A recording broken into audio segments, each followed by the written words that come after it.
अथ द्वितीयोऽध्यायः।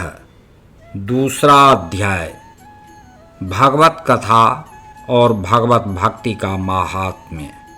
श्री व्यास जी कहते हैं, शौनकादि ब्रह्मवादी ऋषियों के ये प्रश्न सुनकर रोमहर्षण के पुत्र उग्रश्रवा को बड़ा ही आनंद हुआ। उन्होंने ऋषियों के इस मंगलमय प्रश्न का अभिनंदन करके कहना आरंभ किया। सूत जी ने कहा, जिस समय श्री सुखदेव जी का यज्ञोपवीत संस्कार भी नहीं हुआ था, सुतराम लौकिक वैदिक कर्मों के अनुष्ठान का अवसर भी नहीं आया था, उन्हें अकेले ही संन्यास लेने के उद्देश्य से जाते देखकर उनके पिता व्यास जी विरह से कातर होकर पुकारने लगे, बेटा बेटा। उस समय तन्मय होने के कारण श्री सुखदेव जी की ओर से वृक्षों ने उत्तर दिया। ऐसे सबके हृदय में विराजमान श्री सुखदेव जी मुनि को मैं नमस्कार करता हूँ। यह श्रीमद्भागवत अत्यंत गोपनीय रहस्यात्मक पुराण है। यह भगवत स्वरूप का अनुभव कराने वाला और समस्त वेदों का सार है। संसार में फंसे हुए जो लोग इस घोर अज्ञानांधकार से पार जाना चाहते हैं, उनके लिए आध्यात्मिक तत्वों को प्रकाशित कराने वाला यह एक अद्वितीय दीपक है। वास्तव में उन्हीं पर करुणा करके बड़े बड़े मुनियों के आचार्य श्री सुखदेव जी ने इसका वर्णन किया है। मैं उनकी शरण ग्रहण करता हूँ। मनुष्यों में सर्वश्रेष्ठ भगवान के अवतार नर नारायण ऋषियों को, सरस्वती देवी को और श्री व्यास देव जी को नमस्कार करके तब संसार और अंतःकरण के समस्त विकारों पर विजय प्राप्त कराने वाले इस श्रीमद्भागवत महापुराण का पाठ करना चाहिए। ऋषियों, आपने संपूर्ण विश्व के कल्याण के लिए यह बहुत सुंदर प्रश्न किया है, क्योंकि यह प्रश्न श्री कृष्ण के संबंध में है और इससे भली भांति आत्मशुद्धि हो जाती है। मनुष्यों के लिए सर्वश्रेष्ठ धर्म वही है जिससे भगवान श्री कृष्ण में भक्ति हो। भक्ति भी ऐसी जिसमें किसी प्रकार की कामना ना हो और जो नित्य निरंतर बनी रहे। ऐसी भक्ति से हृदय आनंद स्वरूप परमात्मा की उपलब्धि करके कृतकृत्य हो जाता है। भगवान श्री कृष्ण में भक्ति होते ही, अनन्य प्रेम से उनमें चित्त जोड़ते ही निष्काम ज्ञान और वैराग्य का आविर्भाव हो जाता है। धर्म का ठीक ठीक अनुष्ठान करने पर भी यदि मनुष्य के हृदय में भगवान की लीला कथाओं के प्रति अनुराग का उदय ना हो, तो वह निराश्रम ही श्रम है। धर्म का फल है मोक्ष। उसकी सार्थकता अर्थ प्राप्ति में नहीं है। अर्थ केवल धर्म के लिए है। भोग विलास उसका फल नहीं माना गया है। भोग विलास का फल इंद्रियों को तृप्त करना नहीं है। उसका प्रयोजन है केवल जीवन निर्वाह। जीवन का फल भी तत्व जिज्ञासा है। बहुत कर्म करके स्वर्ग आदि प्राप्त करना उसका फल नहीं है। तत्ववेत्ता लोग ज्ञाता और ज्ञेय के भेद से रहित अखंड अद्वितीय सच्चिदानंद स्वरूप ज्ञान को ही तत्व कहते हैं।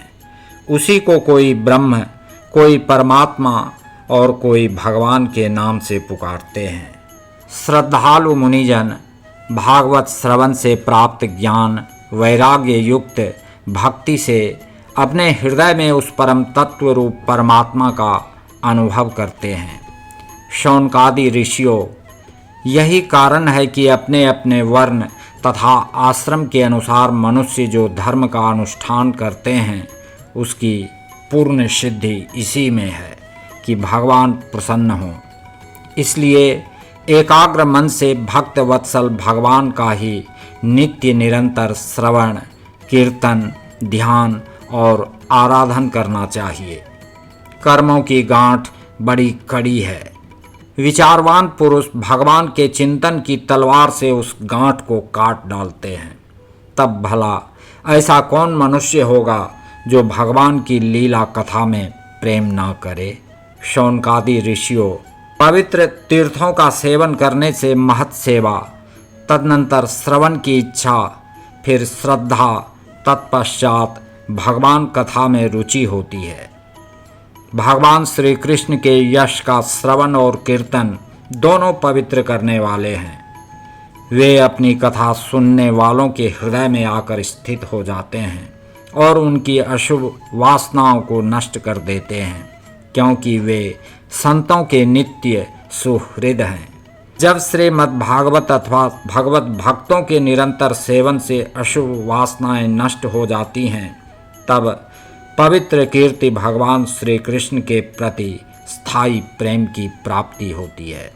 तब रजोगुण और तमोगुण के भाव, काम और लोभादि शांत हो जाते हैं और चित्त इनसे रहित होकर सत्वगुण में स्थित एवं निर्मल हो जाता है। इस प्रकार भगवान की प्रेममयी भक्ति से जब संसार की समस्त आसक्तियां मिट जाती हैं, हृदय आनंद से भर जाता है, तब भगवान के तत्व का अनुभव अपने आप हो जाता है। हृदय में आत्मस्वरूप भगवान का साक्षात्कार होते ही हृदय की ग्रंथि टूट जाती है, सारे संदेह मिट जाते हैं और कर्म बंधन क्षीण हो जाता है। इसी से बुद्धिमान लोग नित्य निरंतर बड़े आनंद से भगवान श्री कृष्ण के प्रति प्रेम भक्ति करते हैं, जिससे आत्म प्रसाद की प्राप्ति होती है। प्रकृति के 3 गुण हैं, सत्व, रज और तम। इनको स्वीकार करके इस संसार की स्थिति, उत्पत्ति और प्रलय के लिए एक अद्वितीय परमात्मा ही विष्णु, ब्रह्मा और रुद्र, ये 3 नाम ग्रहण करते हैं। फिर भी मनुष्यों का परम कल्याण तो सत्वगुण स्वीकार करने वाले श्री हरि से ही होता है। जैसे पृथ्वी के विकार लकड़ी की अपेक्षा धुआं श्रेष्ठ है और उससे भी श्रेष्ठ है अग्नि, क्योंकि वेदोक्त यज्ञ यागादि के द्वारा अग्नि सद्गति देने वाला है, वैसे ही तमोगुण से रजोगुण श्रेष्ठ है और रजोगुण से भी सत्वगुण श्रेष्ठ है, क्योंकि वह भगवान का दर्शन कराने वाला है। प्राचीन युग में महात्मा लोग अपने कल्याण के लिए विशुद्ध सत्वमय भगवान विष्णु की ही आराधना किया करते थे। अब भी जो लोग उसका अनुसरण करते हैं, वे उन्हीं के समान कल्याण भाजन होते हैं।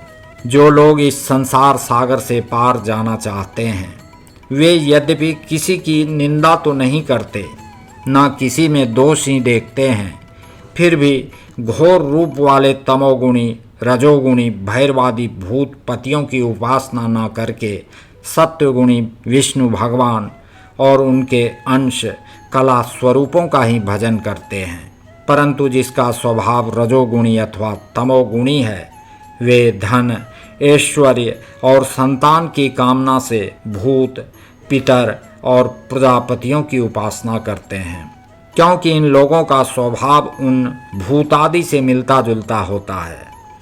वेदों का तात्पर्य श्री कृष्ण में ही है, यज्ञों के उद्देश्य श्री कृष्ण ही हैं, योग श्री कृष्ण के लिए ही किए जाते हैं और समस्त कर्मों की परिसमाप्ति भी श्री कृष्ण में ही है।